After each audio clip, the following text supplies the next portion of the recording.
Happy Wonder Wednesday, everybody. Amalia here with Karmic Kindness. And today I wanted to just share with you a little, it was more about the wonder and the mind blowingness of uh, re entry into life after being away for a while. I guess we were gone for a little over a week, 9 days, 8 or 9 days.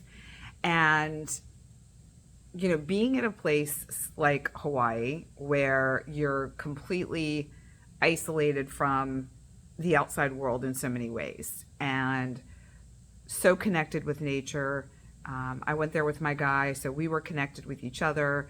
It was exploration and adventure and going to places that we'd never been to before and experiencing things we've never experienced before, like parasailing and four-wheeling and getting stuck and not having cell signal and having to navigate that with thankfully our guardian angels that showed up in the form of people from Hawaii that were camping and gathering with their families and that were there to help us out. They had a shovel, thank God, it saved us.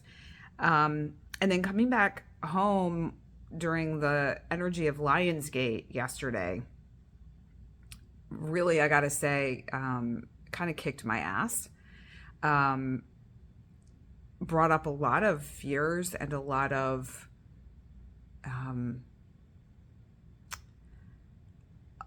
gratitude for the blessings I have, a lot of awareness around the parts of my life that aren't exactly lined up the way I would like for them to be, and the awareness of energies outside of us that are also part of us, which I know is a bit of a paradox, that have an effect on how we experience life. And so I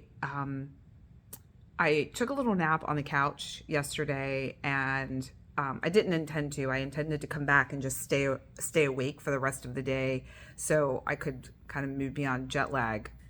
There's a 6-hour difference between Hawaii and Florida, but I just couldn't keep my eyes open. So I closed my eyes, and I felt fine when I closed my eyes, other than just tired. And I woke up and I had the scariest experience where I felt really, really dizzy. My whole body was tingly. I was having trouble breathing. I tried to take a sip of water and I felt like I was drowning, like I could barely swallow it. I felt like I was on the verge of a panic attack. And I was here by myself, so I felt really isolated and alone and freaked out and really scared because I didn't know what was going to happen or what was happening or how long it was going to last.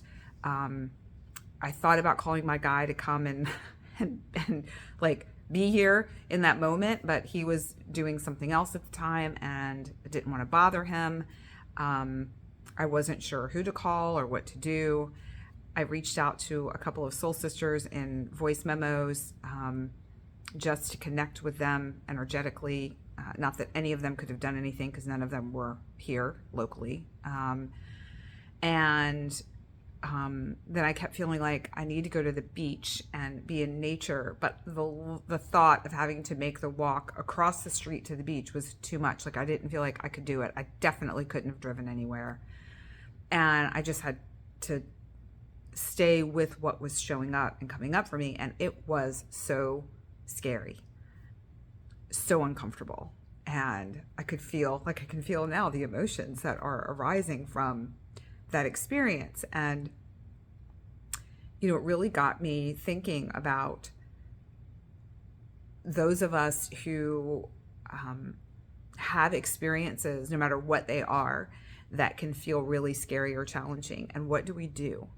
Do we reach out for help, or do we feel like we have to do it alone? Do we have to navigate it alone? And how many people are out there who don't feel like they have anyone to turn to? Like I felt very isolated and alone in that moment, but I knew that if I needed to, I could reach out to someone to come and be here and to help me. And at the same time, the people that I felt like would be the most supportive as far as holding that space were not available. Two of them were not in the country. The other one was, you know, a 3-hour plane ride away.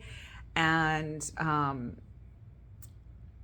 yeah, just those moments when we feel like we're overwhelmed and we are all alone in that feeling, in that space, in that place and time. I'm still feeling a little bit of that now, the dizziness, that kind of tingly feeling that it's like almost feeling like you're walking on a waterbed. And I've talked about this before, but this is literally not like an external feeling, it's an internal feeling. And it's where, like, looking for something to hold on to and something that is stable. And for me, that feeling of stability comes from being in nature and connecting with the earth. And so I just wanted to share with anyone who might be feeling that sense of either aloneness, or like you're doing it all by yourself, or you just feel somewhat untethered, to just a reminder to go outside, to connect to nature. And that could be taking a swim, or sitting on the ground, or laying on the ground, or, you know, even if you're not able to get outside, picking up a rock or a crystal and holding it in your hand and imagining yourself in a place that's really nourishing and nurturing for you.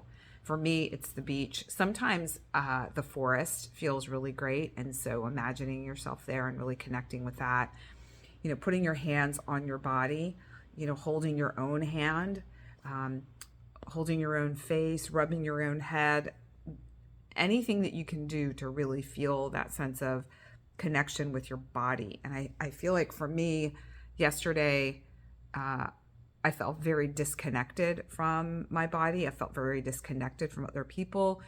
I feel like it may be because, you know, spending all that time with my guy in this really like almost otherworldly place and experience, and coming back into day-to-day life felt like too much, felt like a lot for me. And, you know, how do you navigate that, whether you live with someone or you live alone, or you you have that experience or that perception of aloneness, regardless of whether you're in partnership or you're not, or you live with someone or you don't. You know, you can be in partnership and still feel very much alone and isolated. So I have found, like I said, being in nature, reaching out to people, and you know, asking for what it is that you need in that moment. And sometimes it's just the simple act of asking that offers the healing. And sometimes it requires a little bit more than that. But I'm curious for you, what do you do when you're feeling this sense of isolation or aloneness? What do you do when you need help and support? Do you ask for it, or do you find a way to navigate it by yourself? For me, it's been really hard to ask for help, and I feel like I have to do it all alone. And I realize it's a form of control, and it's a form of insecurity, and it doesn't offer the other person an opportunity to show up for you. And when I shared later with my guy what happened, he's like, babe, always call me. And you don't have to go through that by yourself. So it's these stories that we tell ourselves that often can derail us. And leaning into the vulnerability of asking for help and asking for what you need. And you know, part of that, I want to just give a shout out to my friend Regina, who was vulnerable and asked for help for something she was going through. And the loving guidance and inspiration and ideas from the group that she shared her struggles with were just so beautiful. And it really showed me how when you ask for what you need and you put yourself out there and you're vulnerable, the people that show up and the ideas that they have are freaking awesome. And they're things that you can't necessarily come up with on your own, especially when you're in a state of anxiety or stress or emotional distress. So I guess the Wonder Wednesday message for today, which I'm realizing is quite long, is ask for help. Be vulnerable, because you never know who will show up and how they will show up. And, offering the gift of someone being able to show up for you and being courageous enough to ask for what it is that you need, and finding that nature is so incredibly healing, and speaking your truth and asking for what you need is really empowering.